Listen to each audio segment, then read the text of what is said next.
of Campus Recreation at Towson University.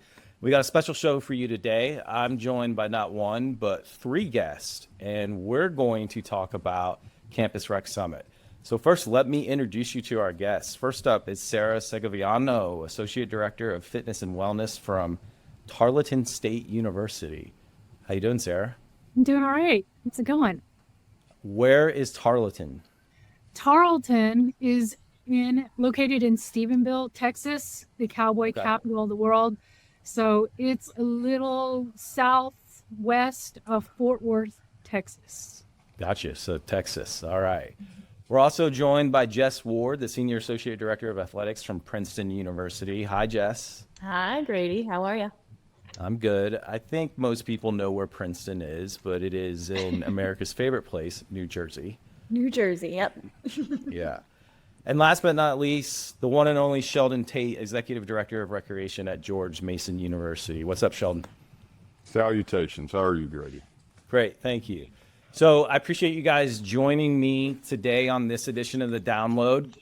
We all just got back from Summit. It's been a month and some change since we were down in South Carolina. So I'm just curious, how was everybody's experience down at Summit? I'll go first. I'll go Yeah. first. Because it was my first time attending. I was a first year attendee. I thought it was great. It was really a lot of great networking. But what I thought was really unique about it was how intentional the roundtables were with setting us up where we had to meet new people. I loved it. I thought that was the best concept. I didn't have to think. I knew where to go. And it was just a really good experience from like a first time attendee standpoint. Yeah. Now, Sarah, you're an associate director, right? Yes.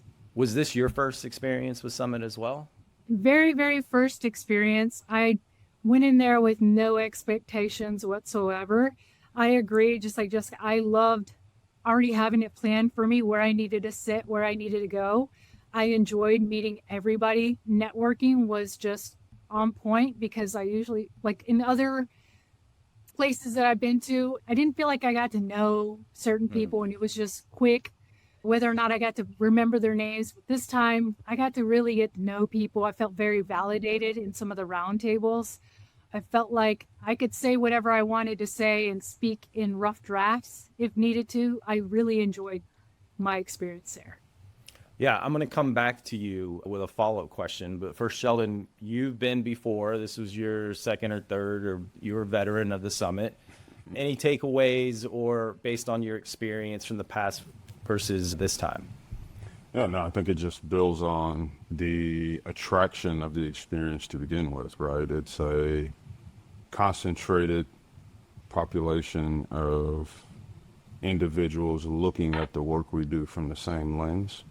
And it's not that there's not value in a broader stroke throughout an organization, but bringing the upper echelon together just feels a little different than your average going. So it certainly reflected the consistency of what I've experienced from it in the past. Indeed. So tell me more about what you mean it feels different. Why do you think it feels different, and what is different? Yeah, it's the adage, iron sharpening iron. I think so much of my lived experience day to day is about readying the team that I get to work with and work for to do the things that make our campus experience special, right? And so in some ways you can argue that's, for lack of a better term, output. But the idea of input and impact for me, you have to be thoughtful and strategic about, because it doesn't just happen. And so it's not that there's not ideation or connection with people, Sarah or Jess might say, but there's also just a chance to maybe let one's hair down, hear some information from the same positionality at a different location that just feels different than trying to go trying to move in a direction where you have to sort of forecast what it might mean for you, because it's most commonly any information is sort of directed at the broader population. There's only one or two leaders in an org, right? So being around other leaders is just it's different than being with some leaders and then the rest of the team that we're here to work on the behalf of. Yeah. So Sarah, coming back to you, if that kind of leads into the question I was going to have for you as an associate director, beyond just the overall experience, how did this impact you being around other directors and other associate directors from a senior leadership team? How did that impact your experience from your professional development? Well, it helped a lot, just like what Sheldon he put it perfectly. Like everybody else experience, you have your really higher up leaders, and kind of like the chance that we get to sit amongst these leaders, these seasoned vets, and just, like I said, feel a little bit validated, bring them back down to like, you're a leader, but you're also a human and you went through this too. Okay, cool. How did you go about solving this? It's more personal. And like, I love to say this expression, we get to talk to each other in rough drafts. I feel like in other conferences, it's kind of scripted. This is what needs to be said. I felt like when I was able to connect with these other leaders, we were able to come together as human beings and we were able to speak in rough drafts. And that made the biggest impact on me. And I just had such a great takeaway from every round table, every experience that I had. Like, I really, really enjoyed going to this one. It was so personal. And I took a lot from it, much needed experience from it. Jess, anything you want to add? I love the rough draft term. I really do. That resonates a lot. I mean, I was surprised how deep we got with the personal round table discussions. The very first day, we were really getting into. Yeah, I was like, "Whoa, is this typical?" And everyone, like returners, were like, "No," and I was like, "Okay." But I appreciate exactly what just Sarah mentioned about being able to be vulnerable and not being able to speak freely and in a space where people around you understood. They get it. They get exactly where you're coming from, and offering really great advice and input. And some people weren't. I also appreciated at my few tables where it was like, I hear you. Like, they just heard me. They didn't even have to give me advice, because sometimes we don't need that. We just want to vent to people who understand exactly what we're going through, which is really nice. And sometimes we can't do on our campuses because of the political aspects of who you might be speaking to. And in that space, we were able to really have those conversations, which was really nice. Yeah, I agree. I think that the point that all of you have made, Sheldon, you said letting your hair down, and then the both of you talked about being vulnerable. I think it's a lot easier to be vulnerable and let our hair down in a space where we're all experiencing the same thing, right? And we don't have the eyes looking at us from a staff standpoint as we have to have the answer, right? Which leads me into the topics of the round table. So we talked about navigating the human realities of leadership, going from current challenges to real solutions, best practices in onboarding, development, and retention, and trends, tech, and strategic innovations. And Jess, you talked about how we dove right into it, especially on the human realities of leadership. But I'm curious, from the three of you, is there anything that was a top takeaway for you from those conversations, or something that has stuck with you since we were down? By the way, we were down in South Carolina at a beautiful an awesome place to hang out, for sure, right? That's a plus for the summit, is the locations are always top notch. But since you've been back from South Carolina and Charleston, is there anything that stands out to you based on those discussions?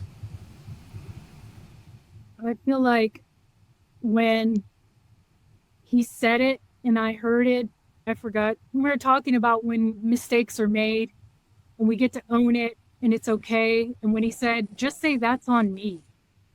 I started using that a lot more ever since I got back.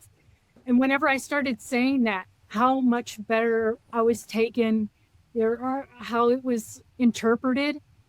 Like, I'm human too. I made the mistake. That's on me. Let me understand you better. Let me hear you out. Like, I took that away, and I'm using that. Well, not all the time. I try not to make a lot of mistakes, but whenever I do, and it's kind of hard to admit because we are in this leadership role. Yeah, I made a mistake. Or if we're wanting to own it when someone doesn't want to own it or is afraid to own it, when we say that's on me, It kind of helps guide them out of that mistake area. That's one big thing I took away is being able to say that's on me.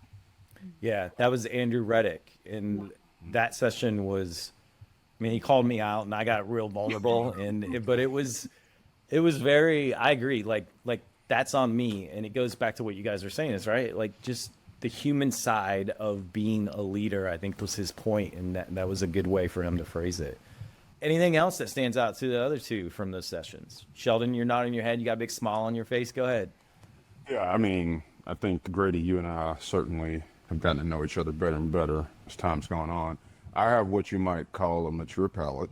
And so I use the powers of discernment whenever topics are discussed or things are brought up, and you just kind of move with intention because I consume a lot of information just because my brain's wired that way. So even, for instance, this discussion about that idea of vulnerability, my sourcing with this, I'm not an amateur to it. I'm not suggesting anybody else is, but the quality of the discussion and the setup work, it fit the expected sort of pathing. And if you do it right, then it leads people to have conversations that encourage people to see it as a strength and not a weakness, that cause you to potentially consider being brave and talking about the harder aspects of being who you are, or the uncertainties that sometimes sit on our shoulders as we're trying to navigate challenges that we sometimes don't even get a chance to see, right? I mean, they come seemingly out of nowhere, and not everybody gets every decision right. Not every decision aligns with your wildest dreams or hopes, but the reality that you still have agency, you have the capacity to maneuver beyond that, is the resilience you hope to inspire in students, in your wage employees, in your first year professionals, frontline staff, all the way up to people who do what we do. And so I thought, and this is a weird way to say it's a compliment, I didn't disagree with anything that was described in these topics and these situations that took us to certain tables. The other one I would offer was Jen Spears' conversation or presentation around AI. I think that, I don't want to speak for other folks, but there's value to finding the courage and the vulnerability and the bravery to say, yeah, I'm probably older than most of the people who live on campuses now. And so the idea of something newer coming around, setting the apple cart, may not always be comfortable for folks, right? But our job is to kind of meet these students where they are and help them go where they can go and provide contemporary services, right? And so that it calls you, it invites you to explore and experiment what it might be like to use technology like generative AI. There's some boundaries, there's some things like that. And so, again, without naming names and disclosing things that were best experienced at the table, I recall a spread of reactions and contributions from, yeah, I use it all the time, to, well, I was a lot more afraid of it before we started talking about this than I kind of am now, and maybe I need to start playing with this a little bit. And that's what you hope happens, right? Because no one here works for anybody else. We're all kind of leading our own ships. But finding a way to come at it from a new angle kind of validates the reason you'd be in South Carolina in the first place. Yeah, I liked how Jen, I think she's the one who said it. We were talking about, to your point, supporting innovation means listening to staff, encouraging experimentation, and avoiding unnecessary interference. But Jen said it best by show up and shut up and let your teams give you what you need to move forward. Yeah, you might have a better experience on this video if you just had Jen Spear dropping some of her Genism, if you will. for sure. For She sure. drops fire, yes, all the time. That's For funny. sure. Sorry, keep going. So, Jess, what about you? Is there anything that stands out from similar sessions or any of the other roundtables? I don't think anything stood out, but I think the piece that I appreciated was the time it gave me to do a lot of self-reflection with each topic, right? So we don't take a lot of that time we don't have the time on our campuses, even in the summer. I mean, I still feel like I'm just as busy as ever with different things that I'm doing. And when I'm not at my desk, I'm trying to figure out how can I disconnect, right? So I don't actually sit down and take the time to to do that self-reflection, that the roundtables gave me that space to do it, right? Which is what I really liked, because we take a lot of that stuff for granted, right? Especially the human piece of leadership, like sometimes we feel that weight on our shoulders all day long of that we have to have the answers and we need to be the ones keeping everyone positive and all of those things. So it was just really nice to be able to sit back and be like, okay, this is what's come up for me in the past. This is how I respond to things, and just think internally, even without necessarily speaking at the table. It gave me space to just think about it all, which I liked. How did you guys like having the vendors at the table with you? Yeah. I think it's an interesting question. I feel like, and it'd be interesting to hear Sarah and Jess's response, but obviously it's not my first time there, so wasn't unfamiliar with it. But I think the first time I was curious as to how it was going to play out. It's like they're going to take a well-discussed topic and try and find a way to sell a product, but it's not like that at all, right? Sometimes. Well, that's not been my experience. I'll put it that way. I think it depends on the vendor. Right.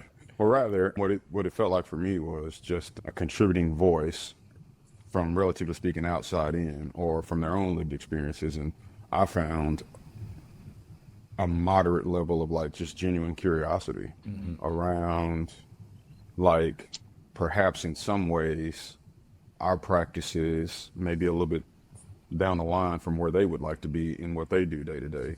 And sometimes it's vice versa. Yeah. Because the topic doesn't necessarily matter. But as an example, one might say, well, we crossed that bridge by doing X, Y, Z, 1, 2, 3. And you're like, oh, I guess there is a way through that, navigating that, or that challenge may be solved by what this individual offered. And then the other side is just, hey, can you speak more to how you rallied the team behind the direction you just described? Because I hadn't heard that before. Can you go deeper? And so it stimulated conversation more for me. But yeah, that comes with a level of, I guess you say, comfort. So I would defer to the ladies. I don't know what it was like for y'all the first time. Yeah, what was it like? I think I was a little skeptical at first, like that I thought it was going to be, yes, selling a lot of product. And I do think it depended on who the vendor was, right? And the fact that many of them went into it with a lens of learning more about what we do to help them do their job, I appreciated that. And I do think the majority of the vendors really had that approach, is they wanted to just learn a little bit more about where we were in our space and how we show up, and it helps them to connect better with us. So I appreciated that, and it was, I didn't feel like they were trying to sell me something at the roundtable part, which is great. So I had a really good experience. I feel like I know they were there to sell something, of course they're vendors, but I feel like I walked away with a lot of good lifetime friends too. I mean, just the other day, I want to say last week, Lisa Vito from Junkers came down to little bitty old Stephenville. And I guarantee you, most of y'all have never heard of Stephenville, Texas. And the fact that some of y'all are Until just, today. yeah, like, like we've heard of Fort Worth, we've heard of Dallas, but Stephenville, really? It's like, yeah, that's us. It just was nice because it opened up that door, and now I'm having eGym is going to come in next week to visit us because they want to get some stuff set up over here, because Stephenville doesn't stop, Charlton doesn't just stop at Stephenville. It extends. We have satellite campuses in Fort Worth. We have satellite campuses at Rellis, which is Bryan, Texas, right where Texas A&M is. We have a satellite campus in Waco. It's nice because they got to see our struggle. I was asked one time, "Oh, you guys got to go through that?" Yeah, I did. Like it's real. They got to see a little piece of our life whenever we had to open up, and it was kind of nice for them to actually spend some time with us in the round tables, not just at their table. They got to learn our product too. We didn't just have to learn theirs. I like the way you said that. Yeah. Sheldon, you're from Bust your Texas, bubbles, right? Sarah, but exactly. I hate to bust your bubble, Sarah, but I've probably been to Stephenville. When did you first get there, by the way? I arrived here May of 2024. Oh yeah. So I was running up and down the court. Yeah. I love that. In a former life as a referee. So you're rare, though. You're fun rare. times. I am rare, and I I love know that. what Dublin Not Dr. just Pepper. because he's I know what I know what the real Dublin Dr. Pepper tasted like before the thing There got you bought go. out. Thank you. Sorry, Yes. keep going. Yeah. That's why I said he's the one and only, right? Yeah, Ooh. the weirdo. Yeah, keep going. Yeah. So we're back and you're in your summer, but you're in your flow. Is there anything you've learned that you've put into practice? So you talked about that's on me, like you put that into practice with your team. Is there anything else that you guys have a takeaway that you're actually utilizing today or plan to utilize? I said on my desk ever since our retreat, I keep this close by. It's our little reflection sheet. I don't know if you guys remember filling this out. This is actually Yeah. close by me. And in the very top, it says a leader first and foremost is human. And so it's kind of nice to have that little like, oh yeah, I went there. It was okay for me to be vulnerable and a human in front of all these other well-respected leaders. And it kind of reminds me to be that example. This summit allowed me to see the examples of people that have been there before me that have done this a lot longer than I have, to now I resonated in me, and like, I've got to be that example. I want to be that example, and it's okay to mess up, and it's okay to be human, and to be a great leader, you've got to be like this. And so I have that daily reminder, and this is what I physically took away from there is like, yeah, it's okay to be human, and it's part of being a leader. And that's what I took away. Awesome. Love that. Jess, what were you going to say? I've been keeping up with some group chats and just trying to communicate with people post summit, of like just people that I connected with there really well and that I met for the first time there, right? And just trying to like every so often sharing a problem, right? I've had a couple Zoom meetings just one-on-one with a few folks, which has been really nice. And I told myself, I know when the semester starts, that will probably stop. So I'm trying to take advantage of it during the summer and then try to keep that momentum going as much as we can when we get busy. But that's been kind of nice. Awesome. Yeah. Yeah. Yeah. I would say the only thing I'd add, and this may seem, I don't know, surface level, but I truly mean it. I think that the expectation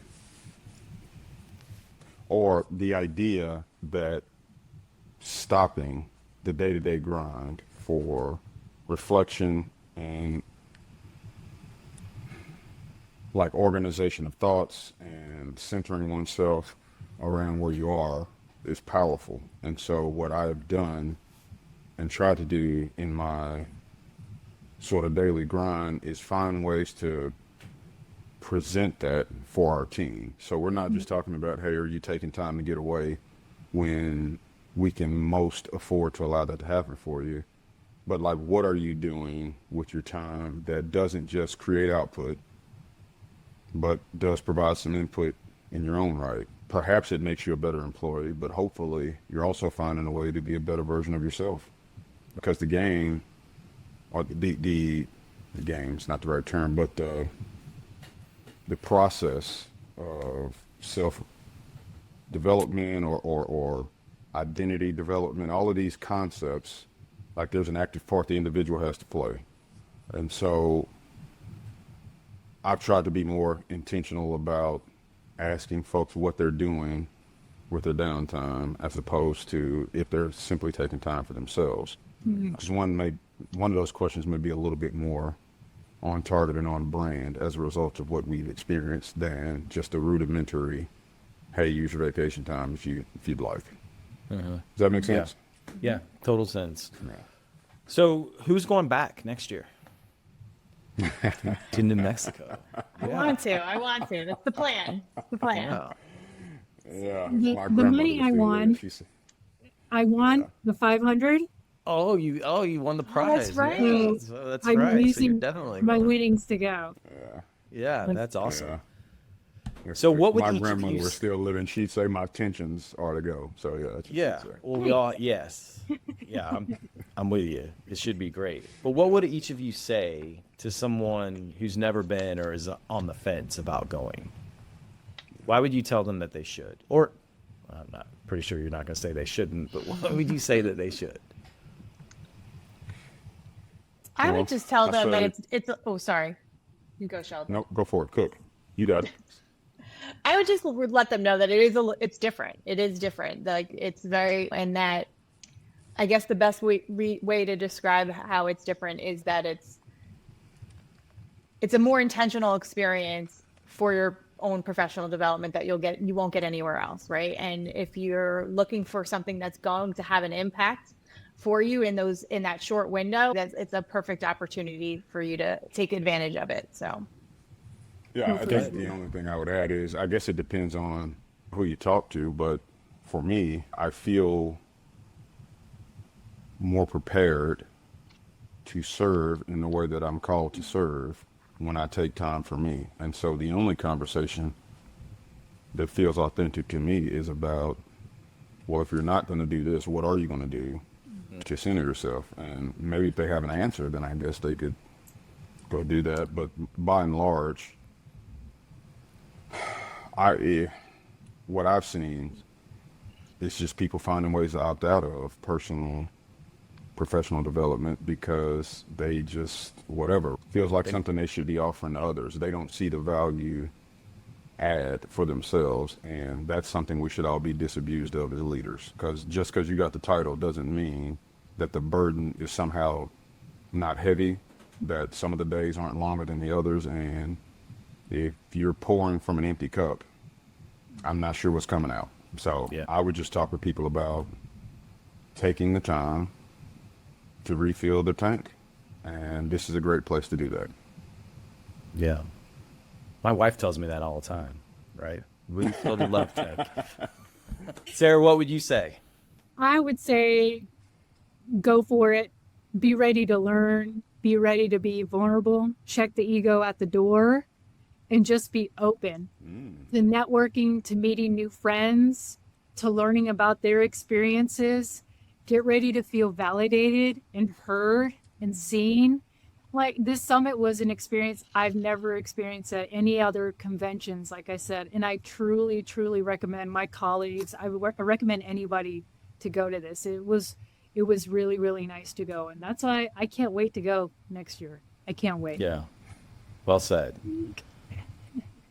So I'm going to come back to something. You just mentioned ego. There's one thing that really stood out to me from all the sessions, and it was the first session when we were talking about navigating human realities of leadership. And a lot of what you guys have all talked about today kind of centers around that.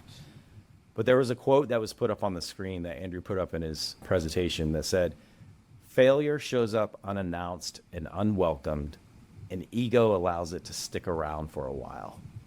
And that has just like stuck with me for a variety of reasons. And Jess, you don't have to comment on why, but the ego piece, and you said, Sarah, right? Check your ego at the door. And Sheldon, I think it kind of relates to what you're saying about people who don't take the time. I've checked the box. I've made it as a director. In some ways, sometimes we think, well, I know everything there is to know because I am a director. That's not necessarily true. I know that people don't necessarily think that, but sometimes it feels like that because we're expected to have all the answers. And like you said, if you're not filling your cup, then what are you pouring out to give? And so I think to me, that's what leads to failure. You're failing your team if you're not continuing to grow and develop. So that's what I would say to people is, it's okay to be selfish in this regard for your own development, because it is going to be better for those around you, not just personally. Yeah. I mean, not just professionally, but maybe even personally too, because in the end, right, isn't what we're doing all about the relationships we have with each other? Yep. Absolutely. Yeah. Or yes, and I would add that there's so many metaphors, right? Pouring from an empty cup, but even if you've got the nicest, fanciest, or most sturdy automobile, if you don't do the maintenance work, what happens to the functionality of the vehicle, right? Yeah. I don't even remember the author who did this, but if the only time you tend to your oral hygiene, right, is when you go for a 6-month checkup, pretty sure you know what's going to happen to your teeth and why people don't get within 6 feet of you while you talk, right? If there's a maintenance aspect Yeah. to the longevity. So it's not just about the quantity, it's about the quality of the experience. It's not just about the destination, it's about the journey. And I think that some of this comes from what's the book? Ego is the Enemy. I think we all have some level of self-confidence because it's a daring thing to pursue a leadership position. Not everybody is willing to pursue that, and not everybody's fortunate enough to get the first one they've chased, et cetera. So you have to have a level of confidence and in your competence to even believe you could do the thing. But that aura or that atmosphere of folks look to you for guidance and solutions, it can take even the most well-intentioned person away from self-development and into self-validation, or that, what's it called, the confirmation bias, where you find yourself never wrong, right? And that's a dangerous place to be, because once that bubble bursts, it's usually not in a place that's comfortable for you, right? So building habits like self-development or a wide lens of perspective and all of the things, some of which obviously we talked about in South Carolina, but building a practice of that helps you mitigate that, I don't know, otherwise downward slope into I'm always right, if that makes any sense. Yeah. Yeah. And what better place to go to check your ego, surrounded by a bunch of other people who are doing the same thing that you're doing all the time as a director Agreed. Yep. or an associate director. Right? Well, listen, everybody, I really appreciate you joining us here on the download and giving us your feedback about Summit. I hope those listening have learned something about the experience and are excited to engage in the opportunity if it presents itself to you. And thanks for being on the download with us. We'll talk to you later, everybody.